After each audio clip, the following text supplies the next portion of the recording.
चतुष्षष्ट्या तंत्रैः सकलमति संध्याय भुवनं स्थितस्तत्सिद्धिप्रसव परतंत्रैः पशुपतिः पुनस्त्वन्निर्बन्धादखिल पुरुषार्थैक घटना स्वतंत्रम ते तंत्रम क्षितितलमवातितरदिदम। अर्थात भगवान शंकर जो जिस सिद्धि की कामना करते हैं मात्र उन्हीं सिद्धियों को देने वाले 64 तंत्रों से संसार को विभूषित कर निष्क्रिय करें। तत्पश्चात आपके अनुरोध के कारण फिर सब इच्छाओं और धर्म अर्थ काम तथा मोक्षादि पुरुषार्थों को प्रदान करने में समर्थ आपके स्वतंत्र तंत्र श्री विद्या को इस भूतल पर रचना की। भगवती के तंत्र से कुंडलिनी शक्ति को जगाकर सहस्त्रार में ले जाया जाता है।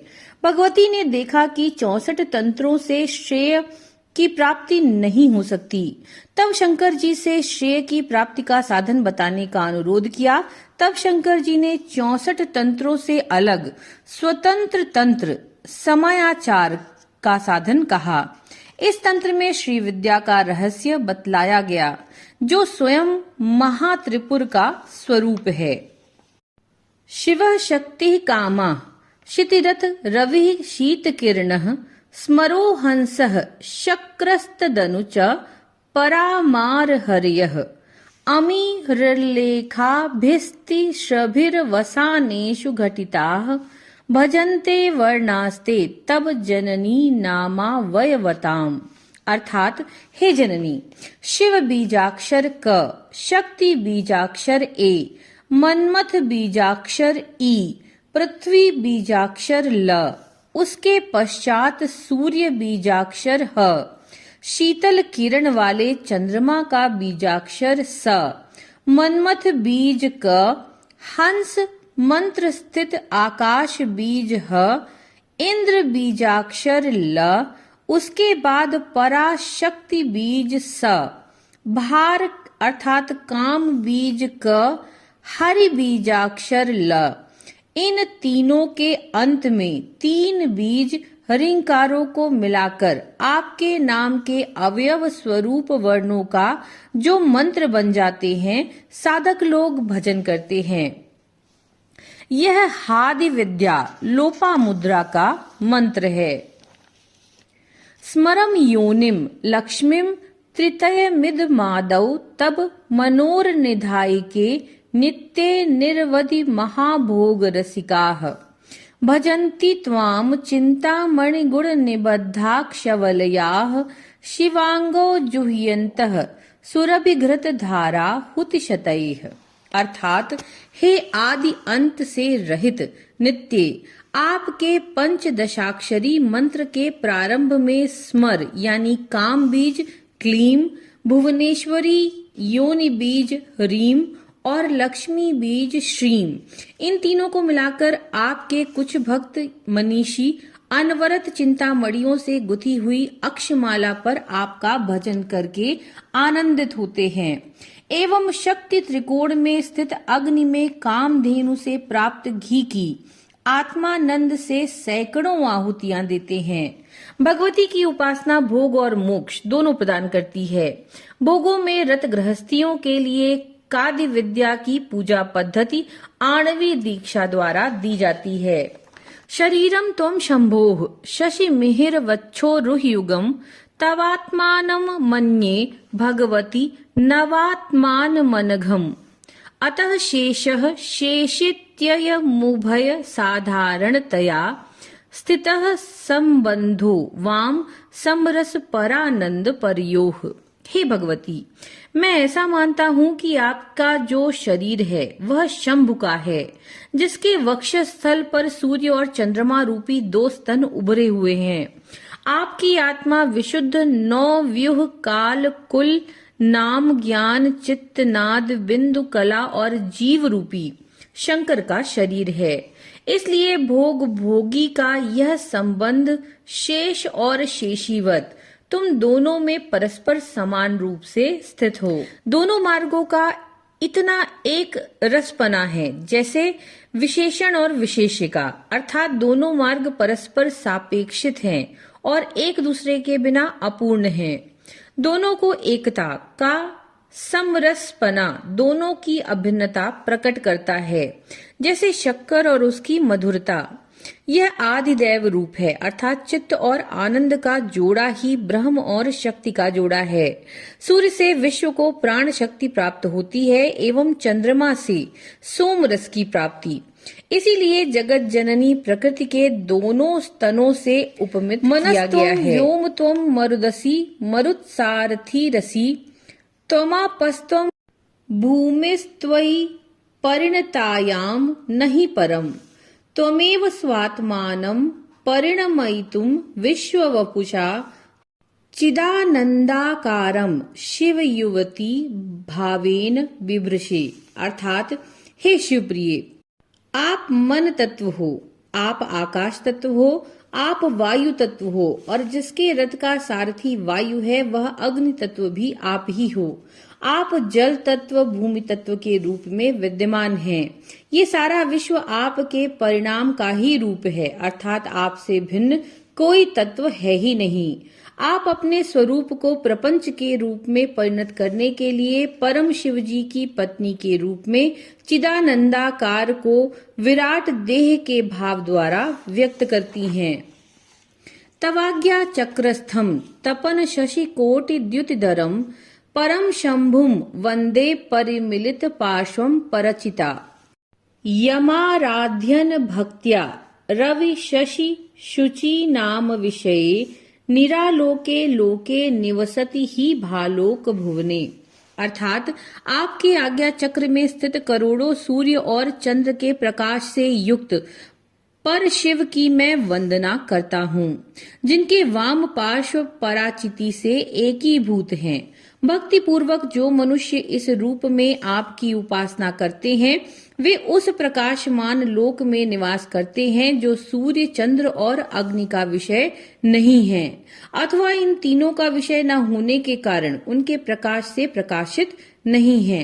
भगवती की काल्पनिक मूर्ति को ध्यान में लाकर उसके भ्रू मध्यस्थ स्थान में पराचिति को वामांग में लिए हुए पर शिव की आराधना का विधान है। आज्ञा चक्र की भावना पूर्वक अर्चना करने पर भालोक भुवन की प्राप्ति होती है। मूलाधार स्वाधिष्ठान दोनों अग्नि मंडलांतर्गत हैं। मणिपुर अनाहत सूर्य मंडलांतर्गत एवं विशुद्धि आज्ञा चंद्र मंडलांतर्गत हैं। आज्ञा से ऊपर सहस्त्रार जो सदा पूर्ण ज्योति का परम स्थान है वह इन तीनों से ऊपर है। वहां जाकर के साधक जन्म मरण के आतंक से छूट जाते हैं। विशुद्धौ ते शुद्ध स्फटिक विशदम व्योम जनकम शिवम सेवे देवीमपि शिव समान व्यवसिताम ययोः कांत्या यान्त्या शशि किरण सारूप्य सरणेर विधूतांत धर्वांता विलसति चकोरीव जगति। अर्थात आपके विशुद्धि चक्र में शुद्ध स्फटिक के समान स्वच्छ तथा आकाश तत्व के उत्पादक शिव जी की और शिव जी के ही समान सुव्यवस्थित एवं अनुकूल संकल्प करने वाली देवी की मैं सेवा करता हूँ। आप दोनों के शरीर से चंद्रमा की किरणों के समान निकलने वाले प्रकाश से जगत भर के अज्ञान रूपी अंधकार नष्ट हो जाते हैं। अज्ञान से मुक्त जगत चंद्रमा में प्रमुदित चकोरी की तरह आनंदित होता है। विशुद्धि चक्र आकाश तत्व का स्थान है जिसके अधिष्ठाता सदाशिव हैं। आकाश तत्व के उपादान होने के कारण उनको व्योमेश्वर एवं भगवती को व्योमेश्वरी भी कहा जाता है।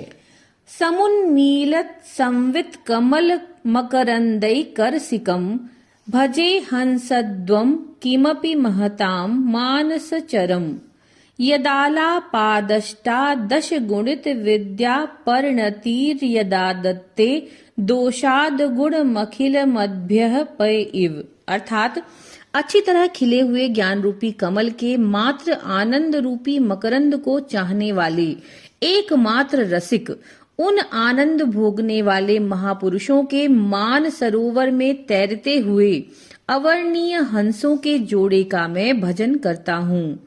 उनकी मधुर बोली का परिणाम 18 विद्याओं की व्याख्या है। जिस प्रकार हंस दूध में से पानी को अलग कर देता है, उसी प्रकार ये 18 विद्याएं गुणों में से दोषों को अलग करने में समर्थ हैं। हं शिव तथा स शक्ति है। हंसेश्वर तथा हंसेश्वरी नाम से ध्यान किया जाता है।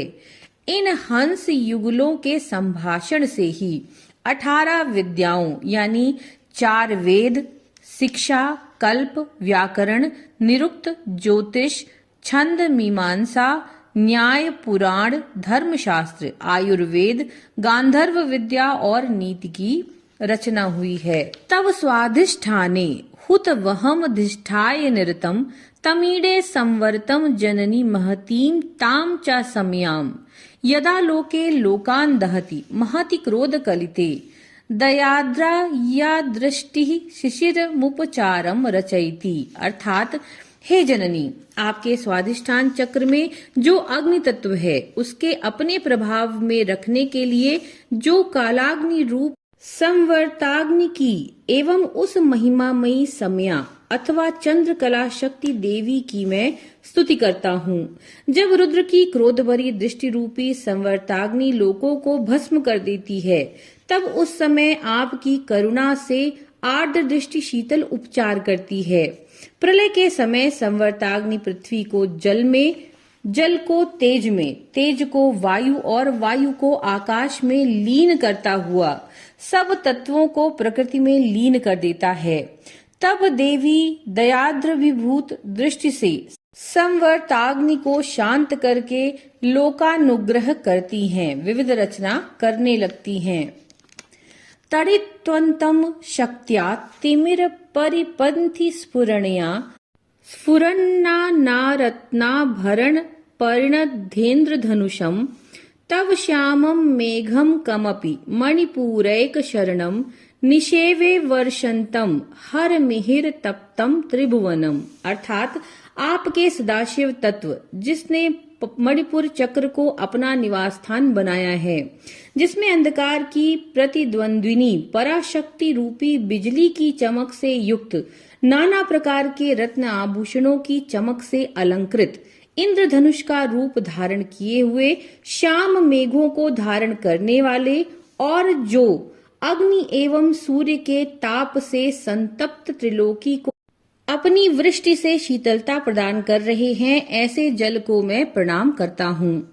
मणिपुर चक्र में मेघेश्वर और सौदामिनी के रूप में शिव शक्ति का ध्यान किया जाता है।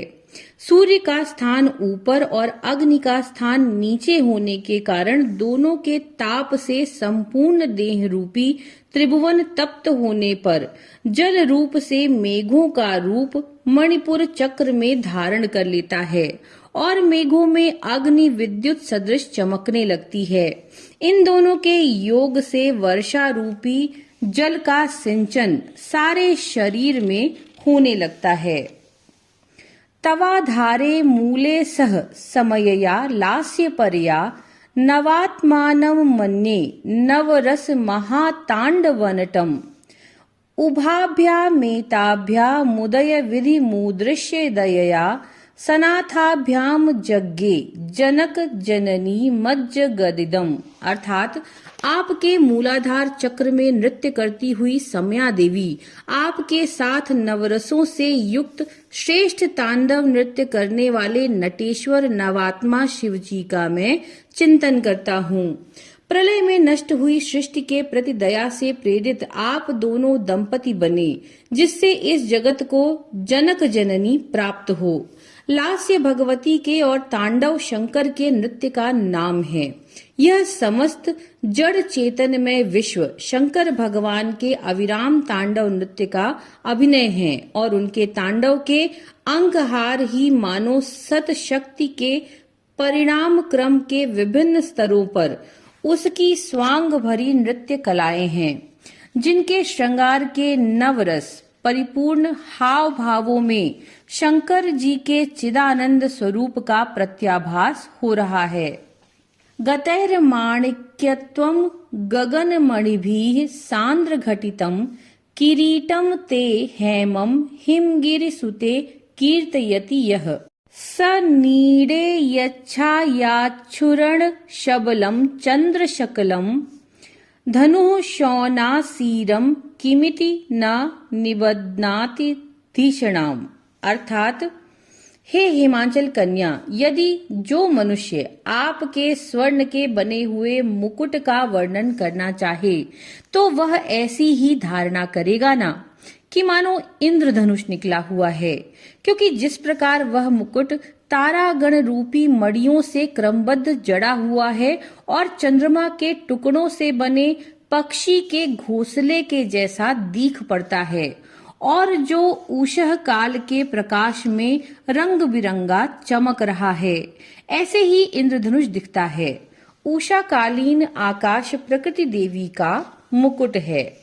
धुनोतु ध्वांतम नस्तुलित दलितेन्दीवरवनम घनस्निग्ध लक्षणम चिकुर निकुरुम्बम तब शिवे यदीयम सौरभ्यम सहजमुपलब्धुम सुमनसौ वसंत्यस्मिन् मन्ये बलमथन वाटी विटपिनाम। अर्थात, हे परम शिव की सुपत्नी, खिले हुए नीलकमल के वन के समान आपके घने चिकने तथा मुलायम केशों का समूह हमारे मानसिक कलुष नष्ट कर दे। जैसे प्रातःकालीन विकसित इंदिवर अर्थात नीलकमल के वनों की शोभा और उषाकाल के प्रकाश दोनों मिलकर रात्रि के अंधकार को भगाते हुए दृष्टिगोचर होते हैं, उसी प्रकार भगवती के केशों का ध्यान अज्ञान को दूर करने वाला है। भगवती के केश स्वयं सुगंधित हैं। इंद्र की वाटिका के पुष्पों को मानो वे केश ही सुगंधित कर रहे हैं। अर्थात, पुष्पों में जो सुगंध होती है वह प्रकृति देवी की ही देन है। केशों में पुष्पों को गूंथना भी एक आभूषण है। अभिप्राय यह है कि साधारण स्त्रियों के केश पुष्पों को गूंथने से सुगंधित होते हैं, परंतु देवी के केश स्वयं सुगंधित हैं। तनोतु क्षेमम नस्तव वदन सौंदर्य लहरी परिवाह स्त्रोतः सरणिरिव सीमंत सरणि बहन्ति सिंदूरम प्रबल कबरी भारतिमिर द्विषाम वृंदैर्वंदी कृतमिव नवीनार्क किरणम। अर्थात, आपके मुख की सौंदर्य रूपी बाढ़ से बहती हुई नहर समान दिखने लगी सिंदूर से भरे हुए आपके केश की मांग हमारी रक्षा करे, जो कि घने केशों की भारमय अंधकार रूपी शत्रु समूहों से कैद की हुई उगते सूर्य की अरुण किरण के समान चमकती है। जैसे स्त्रियां मांग में सिंदूर भरती हैं, उसी प्रकार मानो देवी के मुख कमल की लालिमा केशों की मांग में सिंदूर सी चमकती हुई सिर पर बहती हो। मानो उदयकालीन सूर्य की लाल किरणें रात्रि के अंधकार को चीरना चाह रही हैं, परंतु अंधकार रूपी दुश्मनों ने उन्हें कैद कर लिया। यद्यपि स्तोत्र का प्रवाहन ऊपर से नीचे की ओर हुआ करता है, परंतु भगवती की शोभा की कांति ऊर्ध्वगामिनी है। अरालय स्वाभाव्या दलिकल भस श्री भिरलकैः परितं ते वक्त्रम परिहसति पंकेरुह रुचिम दरस्मेरे यस्मिन् दशन रुचि किंचिल्क रुचिरे सुगंधो माध्यन्ति स्मर दहन चक्षुर मधुलिह। अर्थात, स्वाभाविक रूप से घुंघराली केश राशि युवा भ्रमरों सदृश कांति युक्त केश राशि से घिरा हुआ आपका मुख कमल मानो कमल पुष्पों का उपहास कर रहा हो, जिसमें स्फटिक के समान स्वच्छ कांति से मंद मुस्कान से अर्ध विकसित दंतों से निकलने वाली सुगंध पर काम के दहन करने वाले शिव जी के नेत्र रूपी भ्रमर मस्त हो जाते हैं। मानो शिव जी भी, जिन पर काम का लेश मात्र भी प्रभाव नहीं है, प्रकृति के सौंदर्य से मुग्ध हो रहे हों। अर्थात वह निर्गुण ब्रह्म प्रकृति के गुणों का भोक्ता भी हो।